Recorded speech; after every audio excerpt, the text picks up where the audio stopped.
Hello, dear friends, and welcome to our weekly program, live broadcasting from Northern California, from Divine Light Spiritist Group.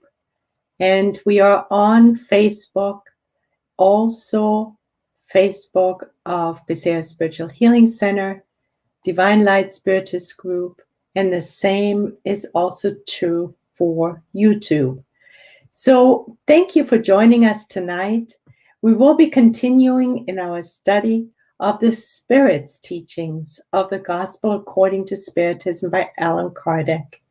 In this study, we focus on the commentary by the spirits, by many spirits on high, who help us understand the various chapters that Allan Kardec put together for us. And today, we will be studying chapter 9.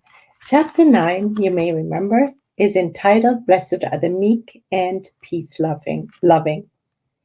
There we have from items 6 to 10 various spirits who will illuminate what it means to be peace-loving and what it means to be meek. What Allan Kardec said about this subject was essentially when the law of love and charity is finally the law of humankind, there will be no more selfishness. The weak and peace-loving will no longer be exploited.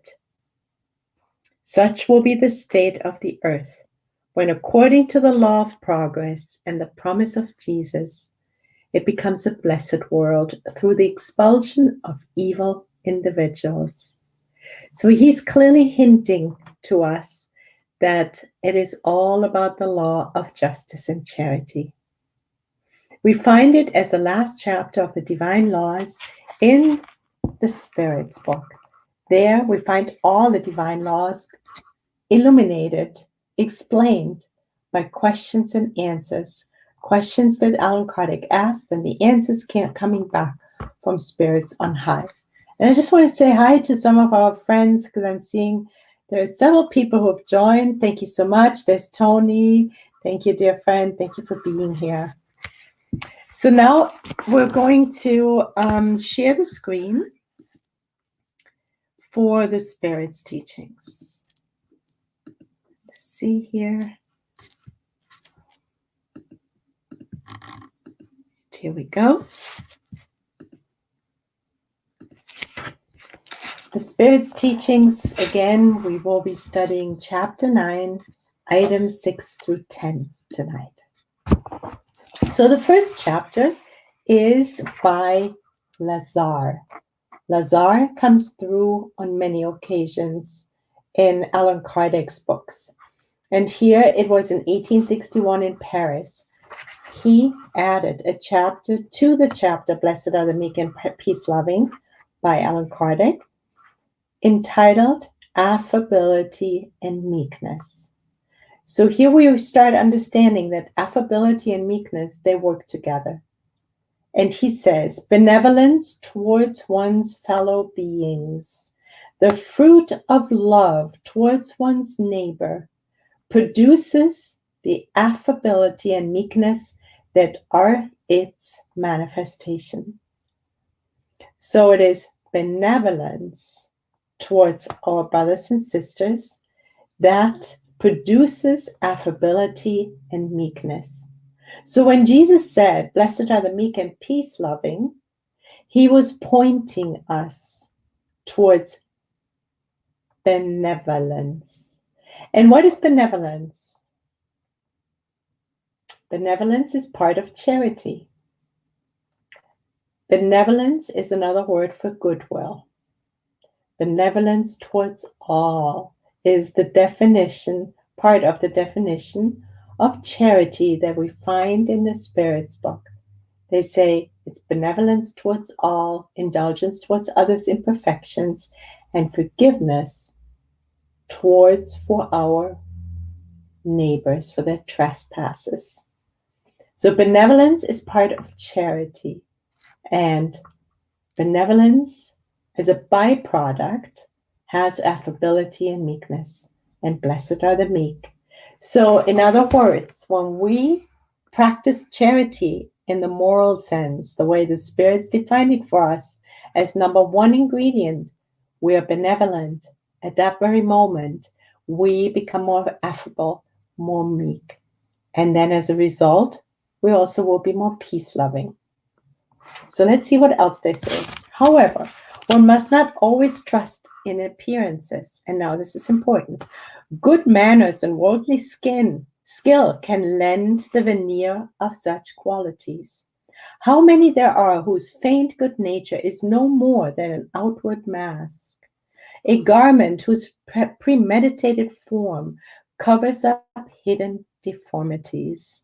The world is full of such individuals who have a smile on their lips and venom in their hearts, who are meek as long as nothing angers them, but who bite back at the least contrariety, whose silver tongue, when they speak to your face, changes into a poisoned arrow when they speak behind your back. Dear friends, this shows a little bit of the hypocrisy we may be suffering from. And tonight, we're invited to look into our mirror during our nightly review or right now to see where am I at this. Am I really thoroughly through and through benevolent, affable, and meek? Or do I like to put a mask up of that and pretend a little bit? Where are we at on a scale of from 0 to 10? And then there's no shame. We say, oh, I'm at a 2. I have a long way to go. I like to look affable and meek, benevolent. But really, when somebody pushes me, boom, I resort to some negative, some destructive thoughts and actions. Then let us just recognize that. And let us just kindly remind ourselves to practice otherwise. Effort and repetition, and we will get there, because at least we have the tools now. At least we know.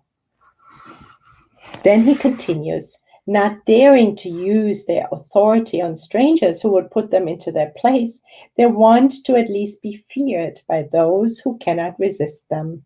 Their vanity rejoices at being able to say, here I command and am obeyed, without thinking that they could very well add, and I am detested. Right, friends? So if we go underground and we cause harm to our brothers and sisters, to our neighbors, when we pretend we're meek, affable, and benevolent, but then really we just take control by being destructive, it's not going to get us anywhere. What we give out, we will receive back. And today, we're asked to practice one more time to be benevolent, good-willed towards all. In other words, to see the good in all, in everything. And therewith, we will become more affable and more meek. And through, though, not just on the skin, on the surface. It is not enough for lips to flow with milk and honey, because if the heart does not do the same, it is hypocrisy. So we're invited to become more coherent, dear friends. This is very important, our coherence. It is said that even if we're able to fool others by appearances, we do not fool God. And that is really the most important. Who are we fooling? We're actually fooling ourselves. If we think that the opinions of our brothers and sisters are more important than what God sees, it's not going to help us to establish the kingdom of heaven in our own hearts and minds on planet Earth. So, dear friends, we're one more time invited to observe our benevolence, our level of affability and meekness, to become more coherent and not to fool anyone, because we know we cannot fool God. So that was Lazar in his chapter, Affability and Meekness. See, he's helping us to understand what Jesus meant when he said, "Blessed are the meek and peace-loving." Now we know how we can become more meek, and it's through practicing goodwill. Now let us move on. Now we're going to a spirit friend, and he's going to talk about patience as being meek and peace-loving, another ingredient.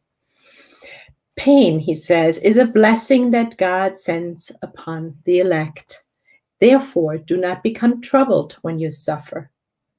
So we're invited to not to suffer when pain hits on our door. But we let pain in and we see it as a blessing sent by God. It is a messenger that God sent to our doorstep to help us undo past wrongs, to learn new lessons, and to certainly practice patience. Patience is another ingredient of meekness and peace-lovingness. Be patient, he says. Patience, too, is a form of what? Patience is a form of charity as well. And you must practice the law of charity taught by Christ, the envoy of God. Jesus is the envoy of God. Jesus is our guide and model. And we are invited again to practice charity. Remember, we just went over the definition of moral charity, of which benevolence is ingredient number one. But here we're also invited to practice patience, because patience too is a virtue that is part of charity. The charity that consists in giving alms to the poor is the easiest of all charities. There is another kind, however, that is much more burdensome and consequently more meritorious. So there's several types of charities. And he says, forgiving those whom God has placed on our path to be instruments of our suffering and to put our patience to the test. So here it is, dear friends, the utmost of our practice of charity is forgiveness. It starts with benevolence. Then it climbs up to indulgence towards others' imperfections. And it culminates in forgiveness. Forgiveness, we all know, is extremely hard for us here on planet Earth. But it is, as he says, it is the kind of charity that is burdensome, but ever so meritorious. So, dear friends, let us become more patient. And as a result, forgiving. Because patience, benevolence, forgiveness, is all a practice of charity. And what do we need in order to be able to do this? We need courage, my friends. Christ is your model. He suffered more than any one of you and had nothing for which to reproach himself. Can we imagine that? Can we even for one moment imagine what Jesus had to go through in terms of even just physical suffering? Just a moment to imagine being nailed to the cross, being beat up before, dragging this heavy cross up the mount. And he had nothing for which to reproach himself for, whereas you have your past to expiate and to strengthen you for the future. He's talking about us, all of us. So be patient, he says. Be Christian, he says. This word sums up everything. Christ, Christian. Let us be Christian, dear friends. And what does being Christian mean? It means to be patient.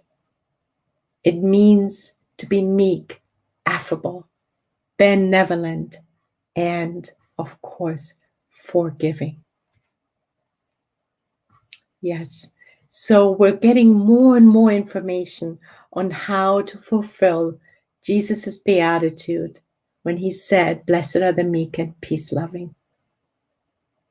It's good to have tangible guidance, because sometimes to just hear, "Blessed are the meek and peace-loving," okay, next please, ho-hum.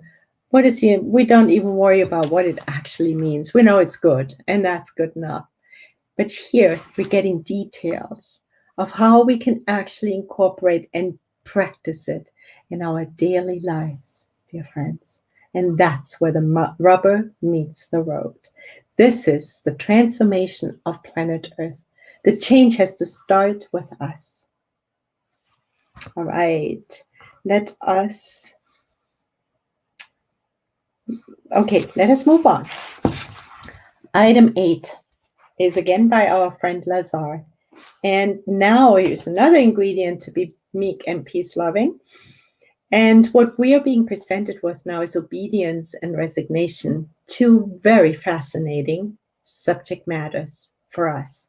Obedience and resignation. Now, what is obedience? Because there is a lot of misguidance around obedience, as much as with, maybe not as much with resignation, but definitely with obedience. So let us see the definition. At all points, Jesus' doctrine teaches obedience and resignation, two very active companion virtues of meekness. So blessed are the meek and peace-loving. And we already learned that we need benevolence in order to become more affable and meek.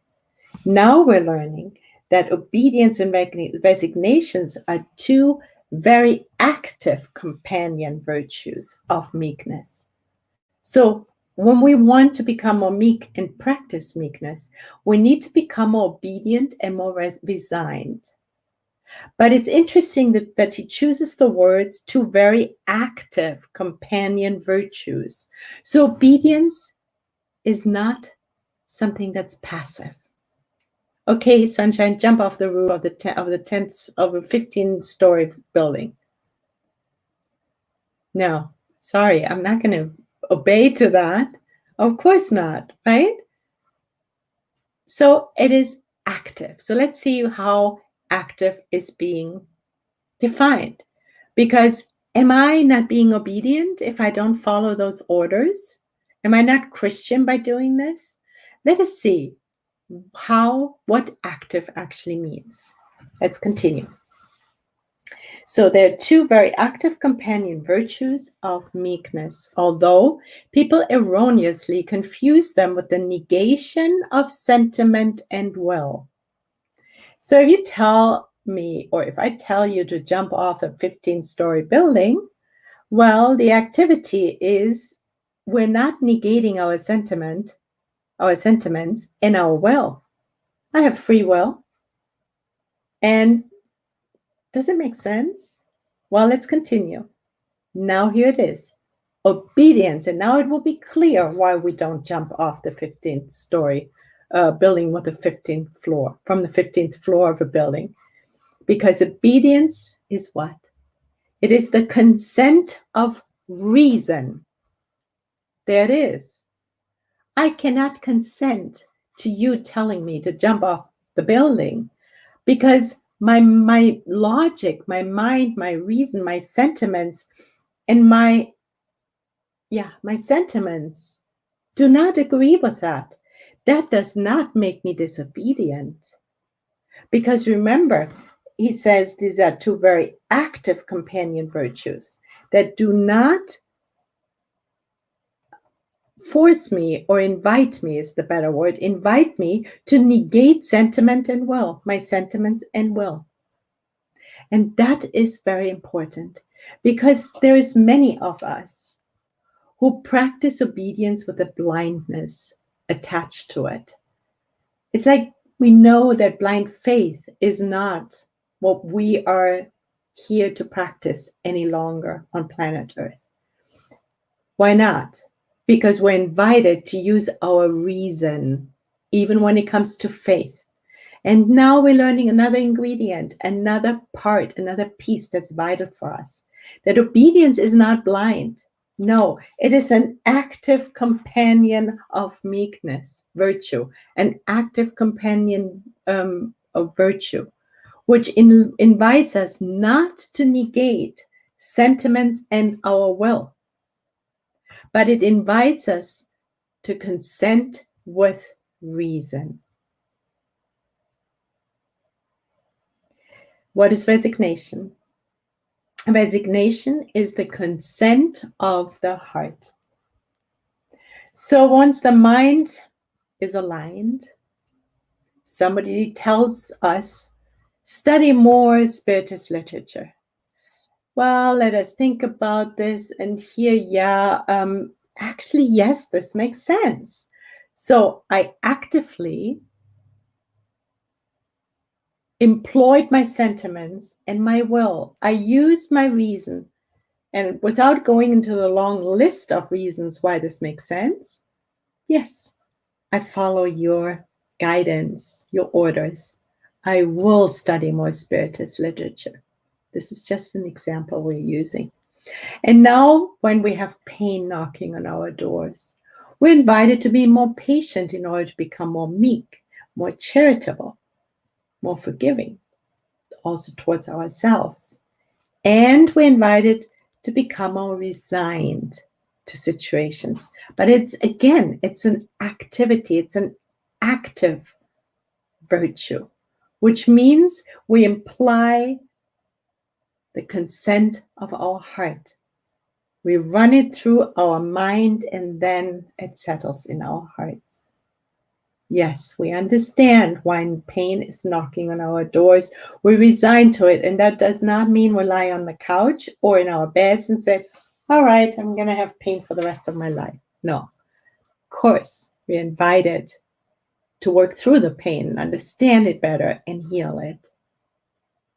But it comes from a resignation. We're not being rebellious against the pain. Because as long as we're rebellious, we don't have time and energy to actually see or find out how we can work through our pain. Then he continues, both are active forces. So this is really important, right? So these are not in any form or shape blind. We're active forces because they carry the burden of the trials that insensate rebellion lets drop. Yes, the coward cannot be resigned. Why?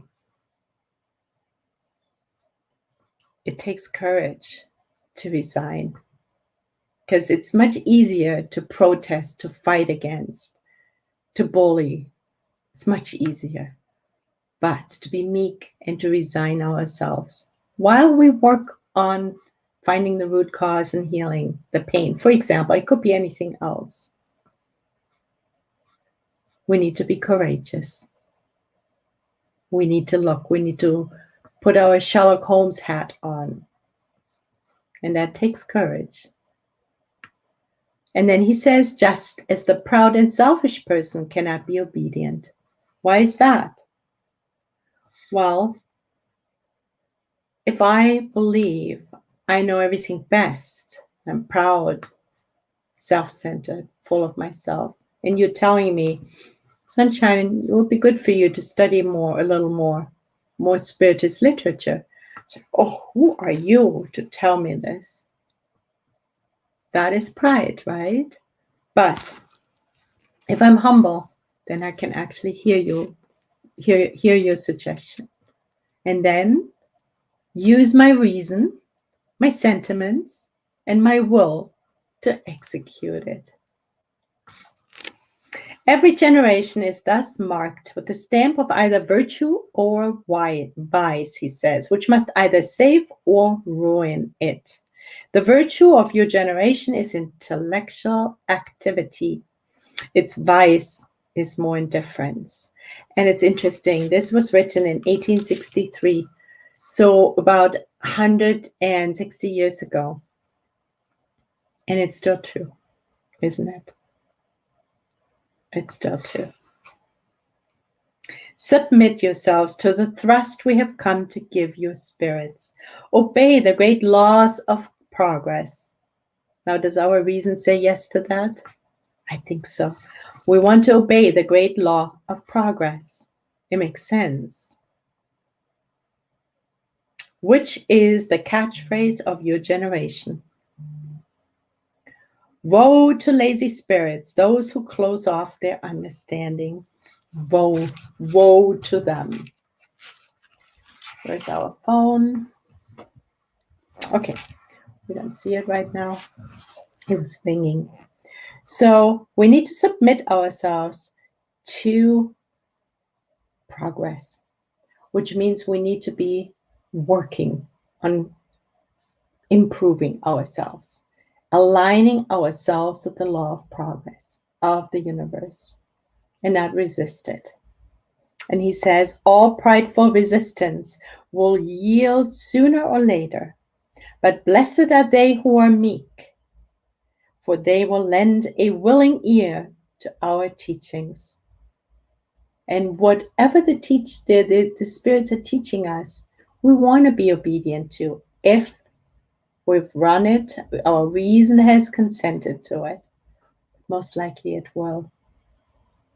Dear friends, this is another very important, these are two very important aspects for us to deeply understand and not to misunderstand, as Lazar points out, erroneously confusing obedience and resignation with negation of sentiment and will, not using our reason, our thinking. We have an intellect, we have the capacity to reason, and we are invited and asked, it's our duty to make use of it. All right, let us move on to item 9. Here we have it on the slide again. Obedience is the consent of reason. And what do we need for it? We need courage. And the resignation is the consent of the heart. And what do we need in order to practice it? Humility. Okay, now let us move to anger. And that's always the unpopular brother or sister on the block, right, friends? This entry comes from a protective spirit. Anger. Item 9. Pride leads you to deem yourselves to be more than you really are. Aha.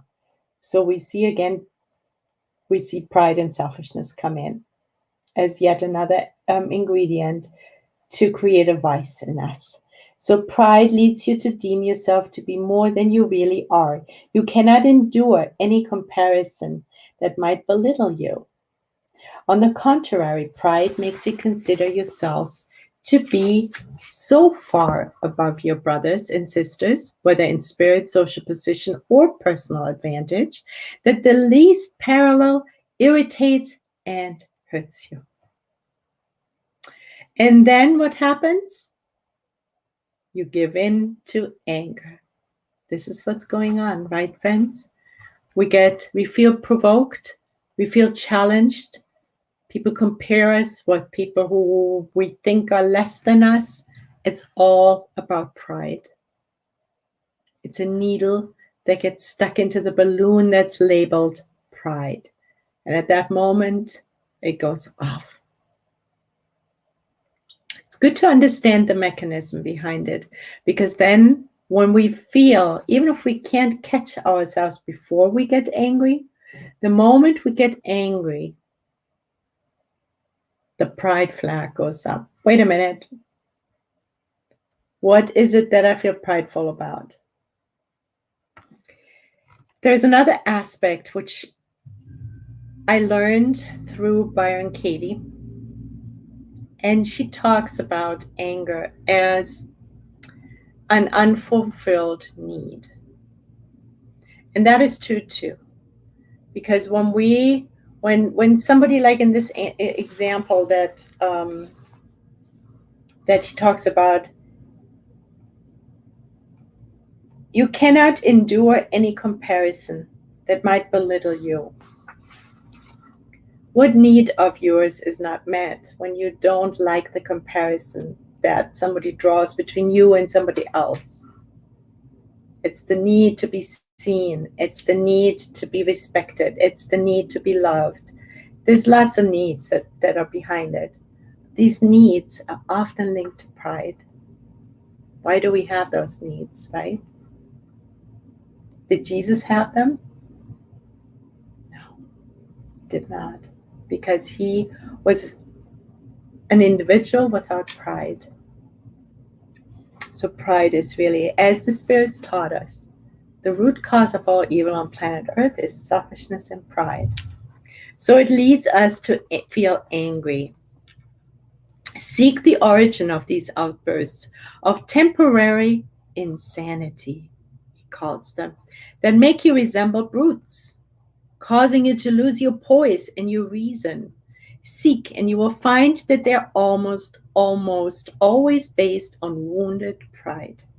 So he's giving us very clear guidance that makes sense to go and find the origin of these outbursts, because then we get to know ourselves better and we can work on the root cause. And then there was work on our inner transformation, change. If I recognize that every time I feel angry, it is my pride that got scratched on, then I can work on it without beating myself up and just say, okay, sunshine, you are still too prideful. Otherwise, you wouldn't feel so impatient, which often leads to anger, which is all an antidote of meekness and peace-lovingness. Do we see the picture? I'm sure we do.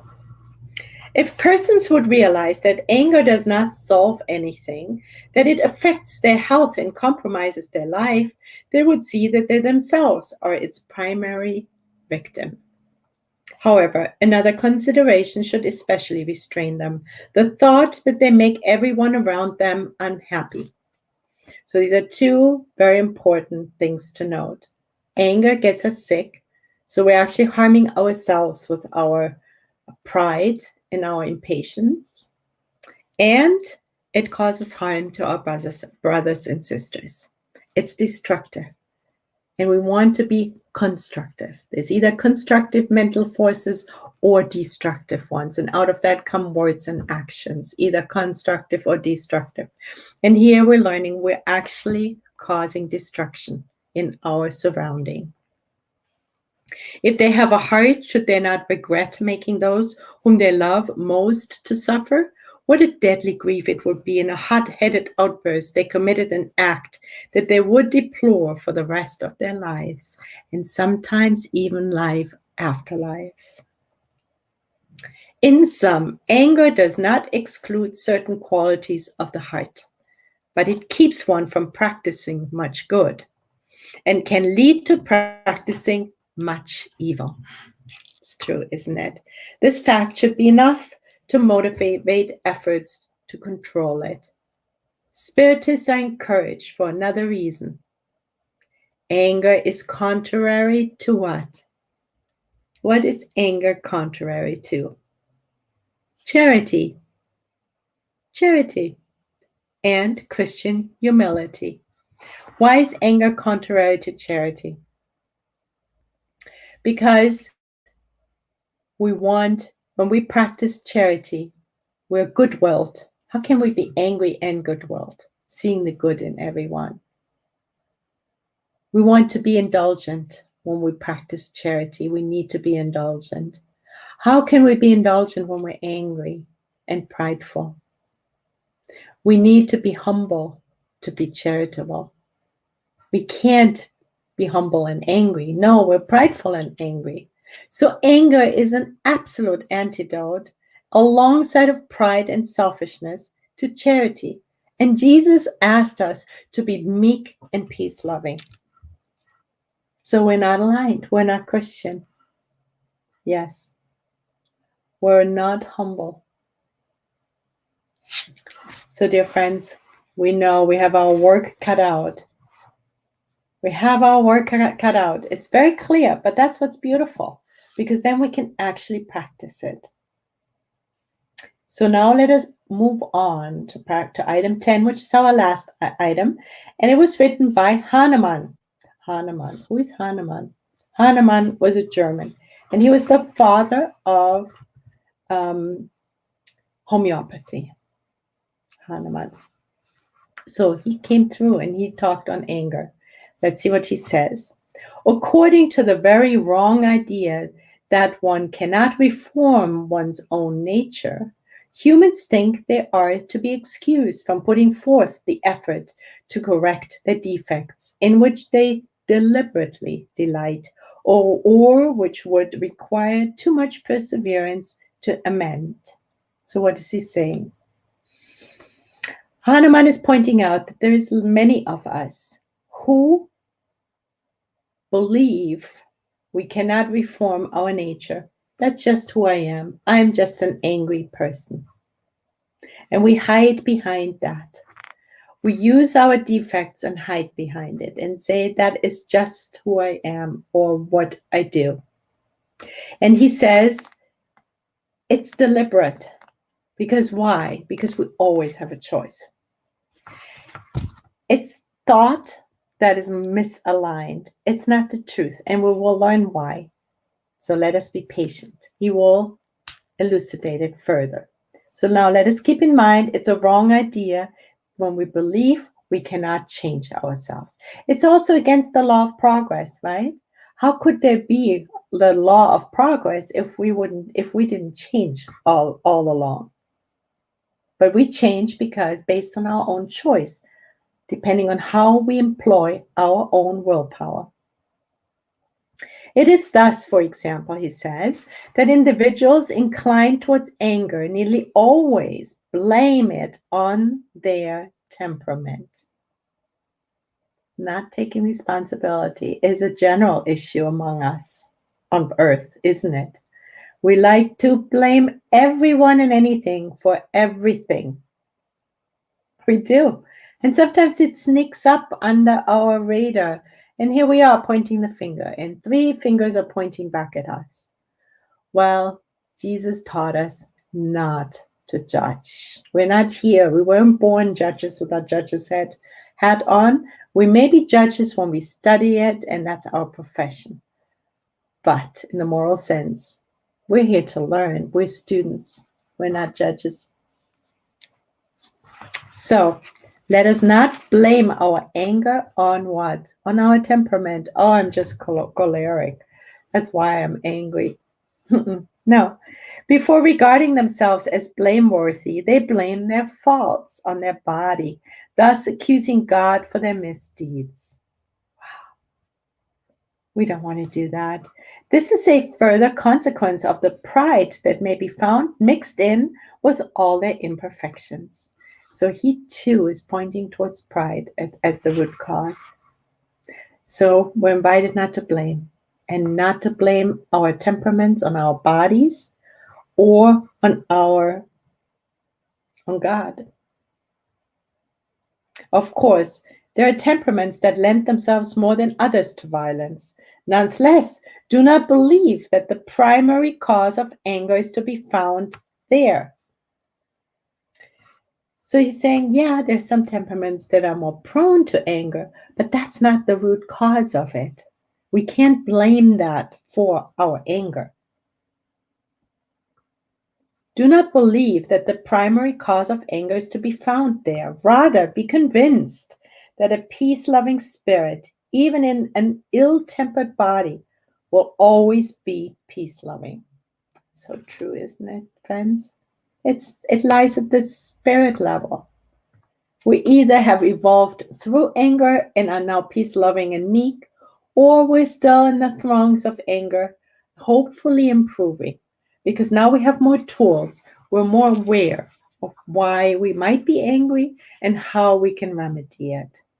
And the root of it all is humility.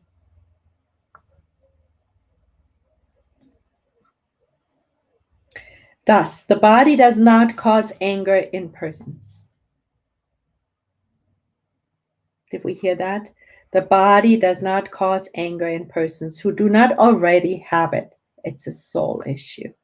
Just as it does not cause the other vices. All virtues and all vices are inherent to the spirit. That's clear, isn't it, friends? My fellow spiritists, does experience not show you how far the power of the will can go in light of the truly miraculous transformations that you see happening? And he equates our inner transformation with our will. And it is interesting because it's Emmanuel in Thought and Life who says the will, he dedicates a whole chapter to the will. I think it's chapter 2 or 3. It's early on in the book. And we're invited to revisit that chapter. Because without our educated will towards the good, nothing good will happen. We need to have our will know what is good and what is evil. And this is why we're educating ourselves, because then our reason will consent and we will become more obedient to the teachings from the spirits on high. And that will lead us to become more meek and peace-loving. That's the chain of reaction, at least partly.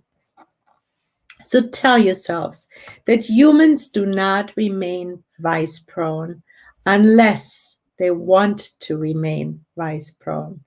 Ouch. Did we hear that? Can we be obedient to that? Can we consent to that? Does our reason say, yes, that's true? Yes, I will remember that.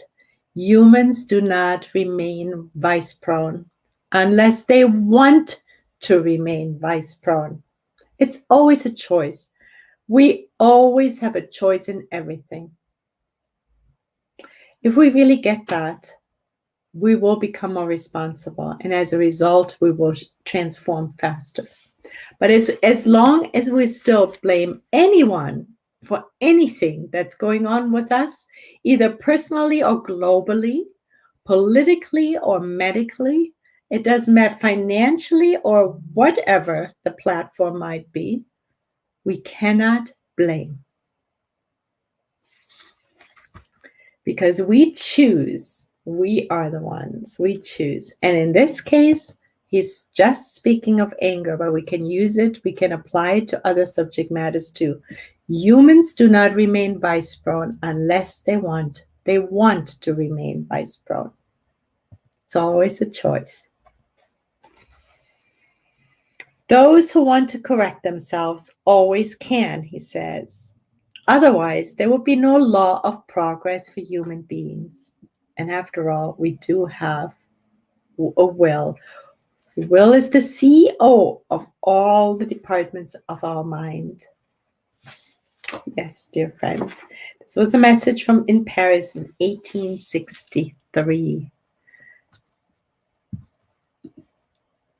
And here we go. We're still all here, and so many beautiful friends are here.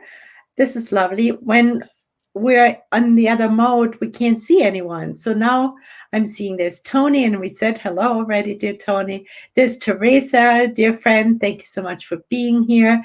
And then she says, Patience Teaching is authored by Joanna J. Angelis per Divaldo. Patience Teaching is authored by, yes, she is also, I think that's what you mean, right? Patience. She's also teaching about patience, right? Patience is just one of the key virtues for us to become more charitable. It's part of charity. It's right up there. And then Teresa says a spirit friend. And then there is Nora Brazil. Dear friend, thank you for being here. And Robbie, hype Robbie, and he says, beautiful how it all connects. Connection allows us to better understand and to practice. It's so true, right? Once we understand, then our reason will consent and we will become more obedient to the teachings from the Spirit on high. And maybe other matters too, as long as we use our reason. And Teresa says, resignation equals acceptance without rebelliousness. Yes, exactly. It's the consent of the heart. We can't consent with the heart as long as we're rebellious. And then she says she's the spirit providing the teaching. Oh, of that particular, no, that was, okay, maybe I don't understand. It was a protective spirit. Was that Joanna G. Angelis? The one on patience. Ah, that's what you're saying, a spirit friend.